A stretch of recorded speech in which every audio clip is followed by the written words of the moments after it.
Alright, welcome back, and this is part 2 for our lessons on how to draw ray diagrams. What I'm going to do is talk about the major strategy here and show you the 6 logical options that you can see for various problems for drawing ray diagrams in physics classes.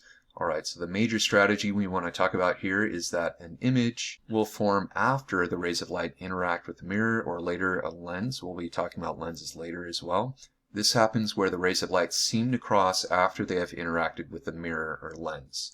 So let's take a look at this first example, and we are going to follow the 3 rules that I had previously talked about in our previous screencast. I'll put a link to that in the upper right about now. But the first rule is if the ray comes in parallel to the optical axis, like over here, it's going to bounce out through the focal point. So it's going to bounce this way. So let's go ahead and show that. If it comes in parallel, it'll bounce out through the focal point.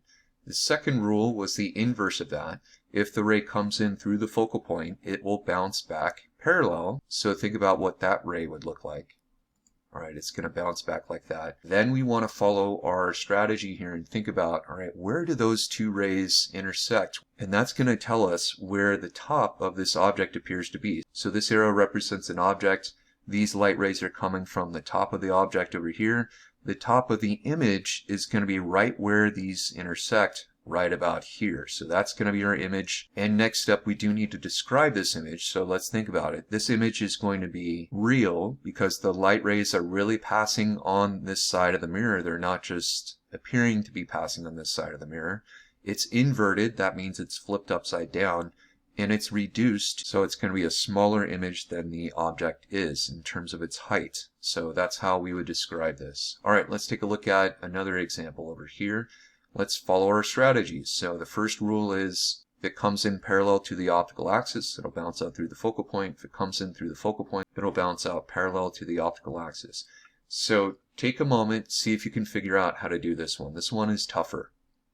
Alright, the way we're going to do this one is we're going to start with our first rule, comes in parallel to the optical axis, it's going to bounce out through the focal point. That's not that tough. The second rule is tougher because it states that if the ray goes through the focal point, it'll bounce back parallel to the optical axis. Now, if we drew a line starting from the top of the object here and through the focal point, it would never hit this mirror.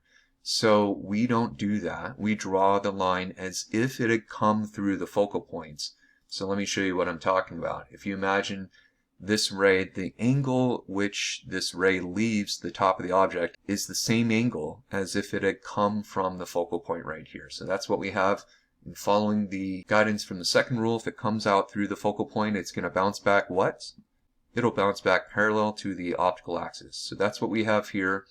And now we want to think about where these lines are going to intersect. If you take a look at this reflected ray over here, the question is, where are these going to intersect?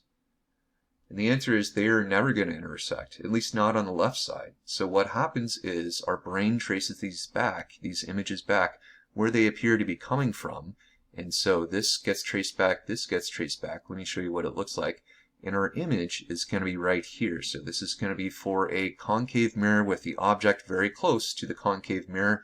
You can demonstrate this in class if you have a big demonstration concave mirror. So think about how you would describe this image with 3 really crucial ideas. Its size, whether the image is virtual or not, and whether it's upright or inverted. Alright, well what we have here is an image that is virtual, because these rays are not truly passing behind the mirror, they just are appearing to do so. It's upright and it's magnified in size. Alright, let's move on to our next problem. So if we have an object over here, now notice this is a concave mirror from an object's perspective over here. If we had our object over here, notice it's now a convex mirror. You could think of it almost like the same shape, but depending on where the object is, it determines part of where you're going to see the image. Alright, so let's follow our 3 laws. Pause right now, please, and see if you can do this on your own. Alright, so let's take a look at this. First rule is, if it comes in parallel to the optical axis, it'll bounce out through the focal points. That is impossible here because this is a mirror, and so it won't actually go through the focal point, but it will bounce back as if it had gone through the focal point. The second rule is, if it comes in through the focal point, it'll bounce back parallel to the optical axis. So let's go ahead and think about what that would look like. It'll look like this. And now let me ask you a question. Of the two reflected rays, so you're going to focus on the rays that already have interacted with the mirror, where are they going to cross?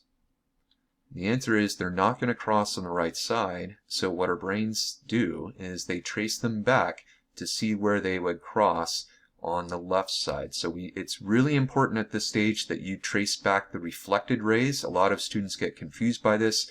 They'll trace back the wrong ray, but you don't trace the incoming ray. This ray right here or this ray right here, notice that neither of these rays have interacted with the mirror yet.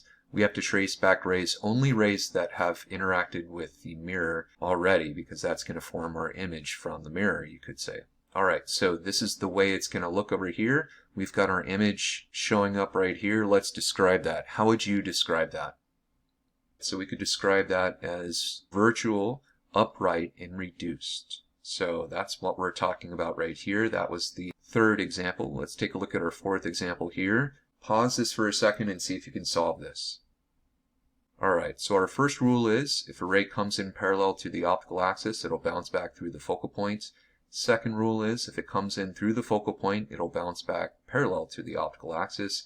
So what are we left with? We're left with an image that is right about here. It's going to be large, real, and inverted. It's real because the light rays are truly passing over here. It's magnified or enlarged because its image height is going to be larger than the object's height. And that's how you do the fourth example. Let's take a look at a couple special case scenarios. So this is one special case scenario. Pause right now, see if you can figure out this one. This one is a little bit trickier.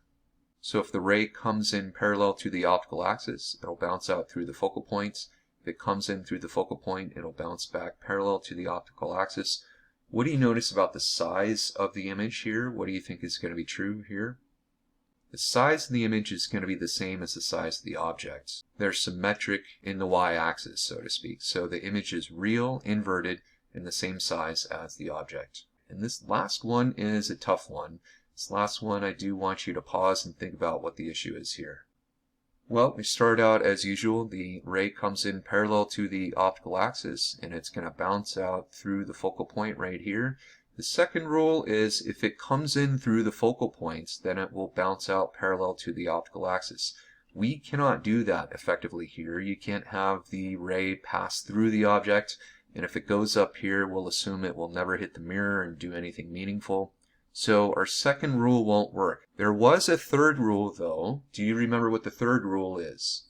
The third rule is if the ray comes in through the center of curvature, it's going to bounce straight back. Think of like a diameter. It's just going to go back and forth inside a spherical mirror that is mirrored on the inside. And we can't draw a line from the tip of this object over here. We could, but it's just going to go back and not hit the mirror. So let's draw it as if it had come through the center of curvature. What do you think is going to happen here? Well, what's going to happen here is it's going to bounce straight back. Now check this out. If I've drawn this well enough, you can get the idea that these two rays are actually parallel. So the image, believe it or not, the image is going to be undefined. You can actually demonstrate this in a classroom setting as well. There is a specific distance. If you put the object at the distance that is the focal length, the image will be undefined. You will not be able to focus on the image. And so that is the last special case. Hopefully this has been helpful, and I hope you all have a great day. Take care.